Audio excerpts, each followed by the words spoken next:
Yan na sa guys, oh.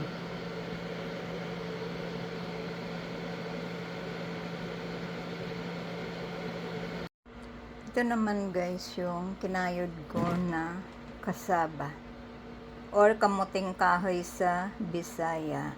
Pipigain natin yan guys para matanggal yung katas. Kasi mapait yan kapag hindi napiga. Hello guys, good afternoon. Ngayong araw ay Holy Week, Huwebes Santo, kaya naisipan ko magsuman. Kasi bawal ngayon yung mga karne. Ito guys, oh. Tapos ko na itong ginadgad na yung kamuting kahoy. Yan guys, haluan natin ng buko. At saka asukal yan. Hello guys, ngayon magbabalot na ako ng suman. Yung kamuting kahoy ba guys? Ito yung dahon kanina. Itong suman ko ay, ang mga ingredients niya ay gata. Tapos buko nga kinayod, sugar, brown sugar, tapos kamuting kahoy. So ibabalot ko siya sa banana leaf. Tapos ko balot, ilalaga ko siya within 1 hour. Yan na yun ang suman guys. Tingnan yung ano niya guys, oh.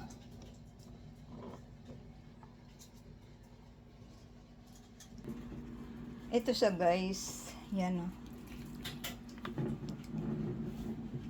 Yan. Ngayon, ibabalot ko na yan. Ngayon na.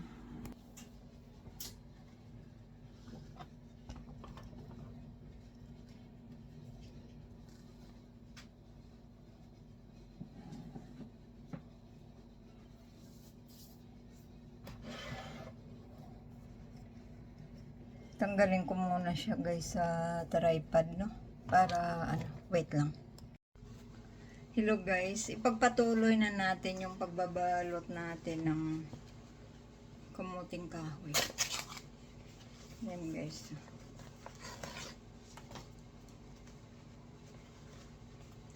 Ano lang natin siya dito para malinis. Gagawin ko siya guys, 2 kutsara lang.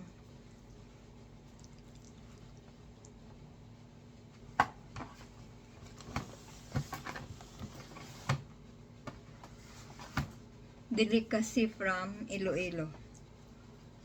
Ito yung pinaka masarap na suman.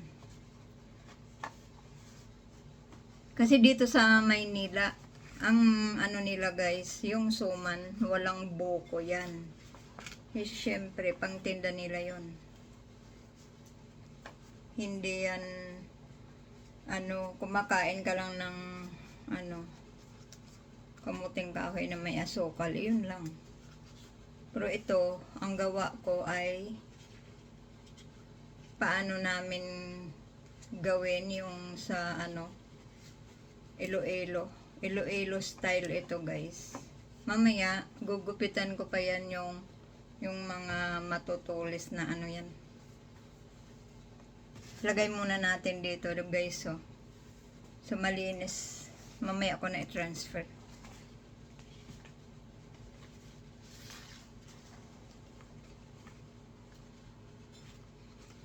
Piliin natin yung kasi may siya may konting botas. So dito tayo sa wala.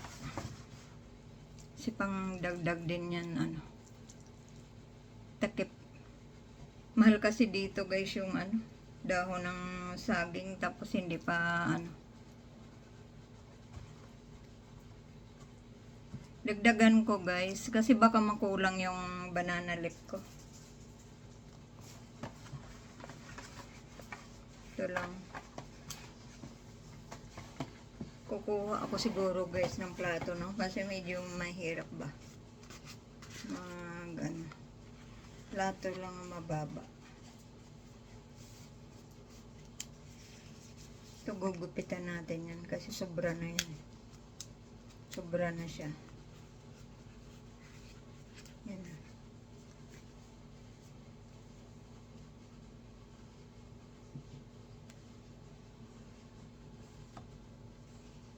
Saka punit nga. Dudublehan na lang natin ng maliit. Kasi ano yan, lalabas. Maliit lang na dahon. Ayan.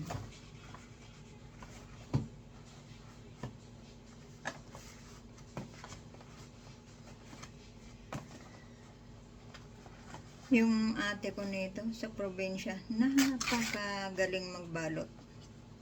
Ang linis-linis. Tsaka maayos, napakaayos ng pagbabalot niya ng ano, dahon. Akin kung ano lang yung ano eh. Sinagmamadali ako.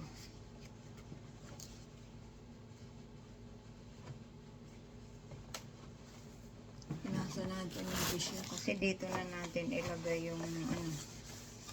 So medyo may katas. Lipat na natin dito yung binalot natin. Mamaya ilagay na natin to sa kaldero. Kuha ako ng plato, guys.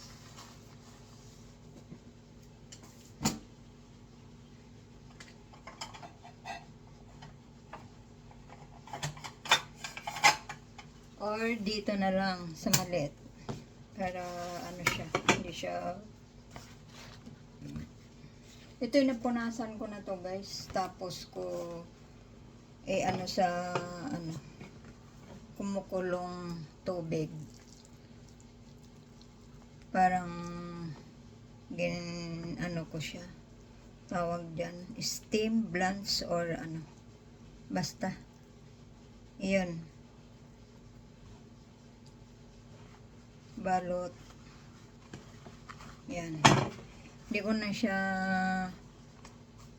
anuhin, tatalian kasi single na lang.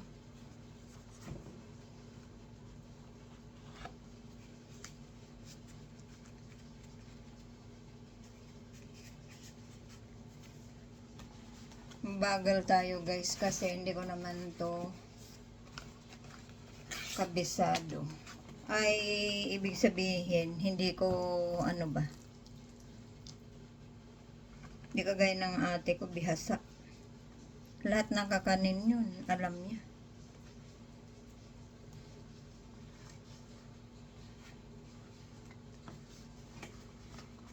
Dati ito yung ano namin eh, tuwing Saturday nung maliliit pa kami,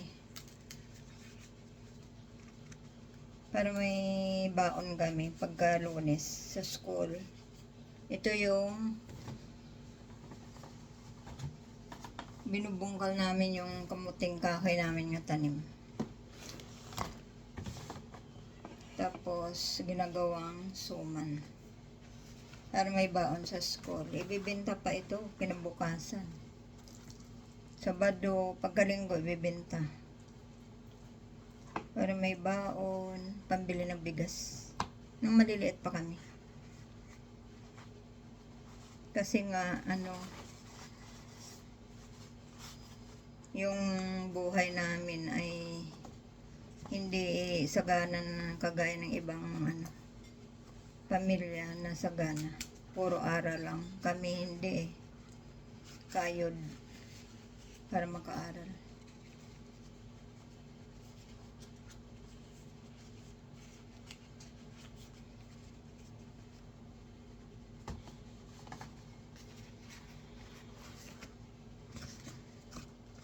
Masyado malaki, guys, na baka alanganin pag ginhati ko.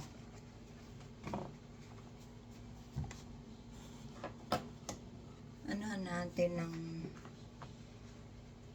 bawasan. Masyado siyang mahaba.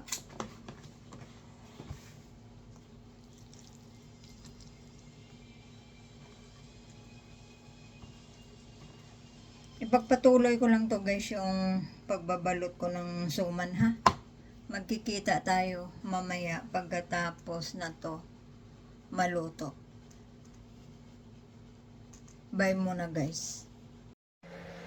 Hello guys, tapos ko na balutin yung kamuting kahoy. Ginawa kong suman. Ayan na guys, nakasalang na. Yan.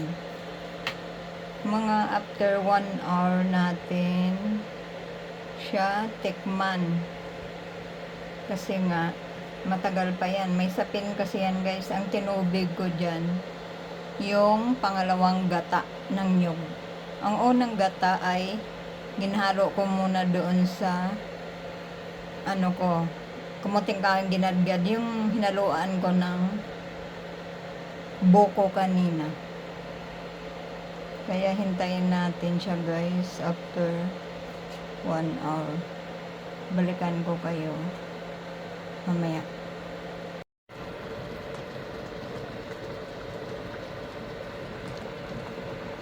Yan guys, so tingnan natin, kuha tayo ng isa kung okay na.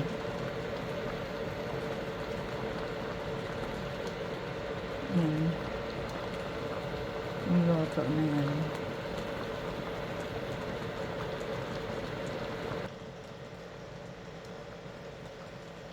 Kuha tayo muna ng isa guys ha. Kainin natin. Yan guys, tingnan natin kung luto na siya.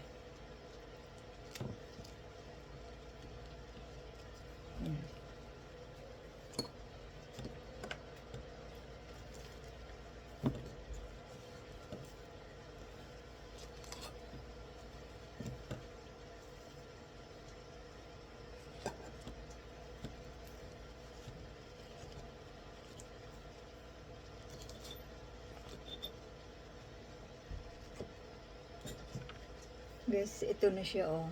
Tingnan nyo. Sarap to eh. Sarap yan guys. Yan eh.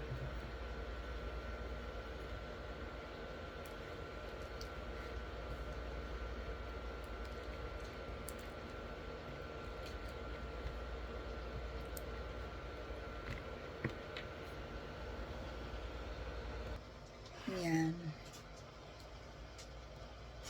Tikman natin.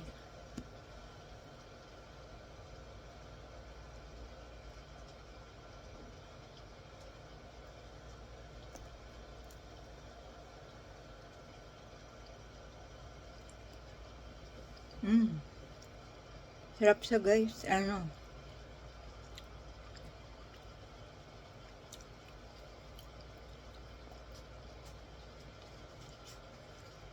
Tama lang ang tamis.